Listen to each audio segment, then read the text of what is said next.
আমরা যারা টেলিভিশনে টক শোতে আলোচনা করে আসছিলাম, আমরা প্রথমত বলেছিলাম যে এই ধরনের একটা কমিশনের দরকারই নেই, একেবারে অপ্রয়োজনীয় ঐক্যমত্য কমিশনের দরকার নেই। দ্বিতীয়ত, এই কমিশনে যারা কর্তা ব্যক্তি তারা এই ধরনের একটা কমিশন পরিচালনা করা বা যাদের সঙ্গে আলাপ আলোচনা করবে তাদেরকে নেতৃত্ব দিয়ে এবং তাদের সবাইকে একটা ঐক্যমতের একটা জায়গায় নিয়ে আসার জন্যে যে ধরনের পরিবেশ পরিস্থিতি সামাজিকতা মানে সব মিলিয়ে একটা যাকে বলা হয় যে অবস্থা প্রেক্ষাপট দরকার, এটা আসলে এই কমিশনের যারা হর্তাকর্তা ব্যক্তি তাদের আর্ট অ্যান্ড অ্যাটিটিউডে মনে হয়নি। খোলা বাংলায় যদি আমি বলি, ধরেন বদিউল আলম সাহেব মজুমদার সাহেব আছেন বা আলী রিয়াজ সাহেব আছেন, দুজনকে ধরেন।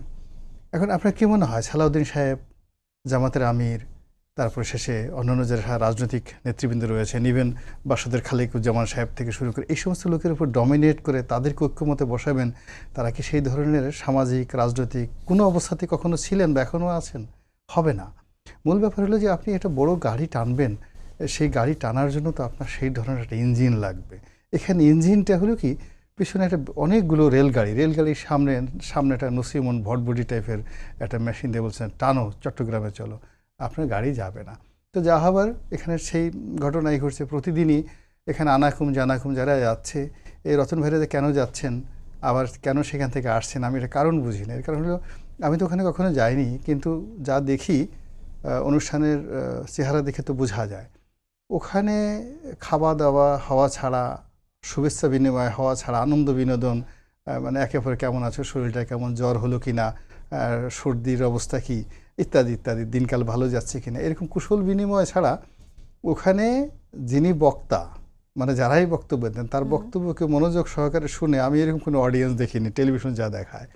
এখন সেটা আলী রিয়াজ সাহেবই দেন আর রতন সাহেবই দেন, বা কিংবা মাহমুদুর রহমান মান্না সাহেব দেন কিংবা সালাউদ্দিন সাহেব দেন, মানে একজন একটা বক্তব্য দিচ্ছেন আর বাকিরা সবাই খুব মনোযোগ সহকারে শুনছেন এবং মনে করছেন এটা খুবই গুরুত্বপূর্ণ জাতির জন্য।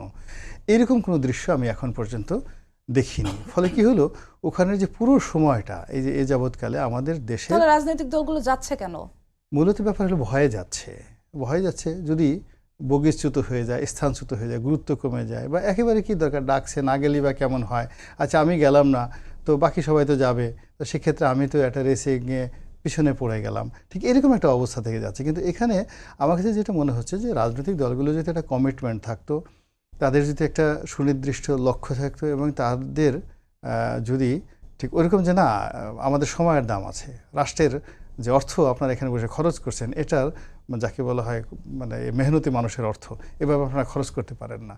তো এইভাবে যদি রাজনীতিবিদরা তাদেরকে প্রশ্ন করতেন তাহলে তারাও এই ধরনের বারবার মিটিং করতে সাহস পেত না, রাজনীতিবিদরাও যেতেন না। এনিওয়ে, এটা একটা টাইম পাস। এই টাইম পাসের ফলে কি হলো, প্রথম থেকে যেটা বলে আসছিলাম যে এখানে কিছুই হবে না, বোগাসবো, যা হবার তাই হচ্ছে। প্রতিদিন শুধুমাত্র আপনি দেখেন নিত্য নতুন কথা, একটার পর একটা সমস্যা বের হচ্ছে। এই আশার আলো সব এক হয়ে যাচ্ছে, আবার কখনো এনসিপি বিএনপি এক হয়ে যাচ্ছে, কখনো জামাত এক হয়ে যাচ্ছে, আবার কখন দেখা যাচ্ছে জামাত এবি পার্টি, মনে হয় যে না জানি তাদের কত শত্রুতা। আজকে এবি পার্টি একেবারে লাভ দিয়ে জামাতের উপর পড়বে এবং জামাতকে দেখাই দেবে আমরা অনেক বড়। আবার তারপরের দিন জামাত দেখা গেল যে বিএনপির উপর সে আধিপত্য দেখাবে, যে কিসের বিএনপি, আমরাই এখন বাংলাদেশ ডমিনেট করি, we are the super power, আমরা ডাকসুতে জাকসুতে জিতেছি, আমাদের ক্ষমতার সাথে কোনো ক্ষমতা আছে নাকি? কিন্তু আলটিমেটলি কোনোটাই কোনো কিছু হচ্ছে না, শুধুমাত্র তর্জন এবং গর্জন ছাড়া অন্য কোনো কিছু হচ্ছে না।